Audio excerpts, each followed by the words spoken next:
অভিশপ্ত শয়তান থেকে মহান আল্লাহর নিকট আশ্রয় চাই। সকল প্রশংসা সমগ্র বিশ্বের প্রতিপালক মহান আল্লাহর জন্য। রাহমান ও রাহিম আল্লাহ তাআলার নামে সূরা গাশিয়া এর বাংলা সরল অনুবাদ শুরু করছি। আপনার কাছে কিয়ামতের বিবরণ এসেছে কি?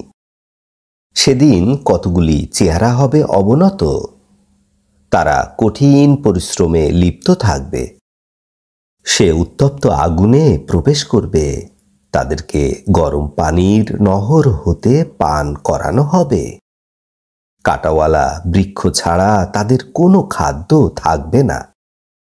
উহা চর্বিযুক্ত করে না এবং ক্ষুধা নিবারণও করে না।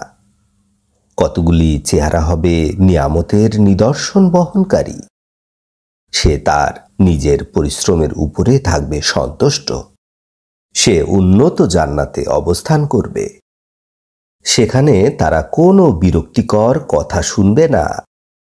তথায় রয়েছে প্রবাহমান ঝর্ণা, তথায় রয়েছে উঁচু শয্যা এবং পানপাত্র প্রস্তুত থাকবে এবং সারি সারি বালিশ এবং ছড়ানো গালিচা বিছানা। তারা কি উটের দিকে তাকিয়ে দেখে না যে উহা কিভাবে সৃষ্টি করা হয়েছে? আকাশের দিকে কিভাবে উহা উঁচুতে স্থাপন করা হয়েছে এবং পাহাড়ের দিকে কিভাবে উহা স্থাপন করা হয়েছে এবং পৃথিবীর দিকে কিভাবে উহা বিস্তৃত করা হয়েছে। অতএব আপনি উপদেশ দিন, নিশ্চয়ই আপনি একজন উপদেশদাতা।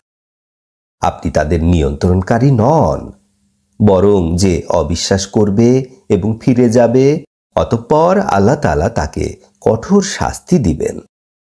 নিশ্চয়ই আমার কাছে তাদের প্রত্যাবর্তন, অতঃপর তাদের হিসাব নিকাশের দায়িত্ব আমার উপরে।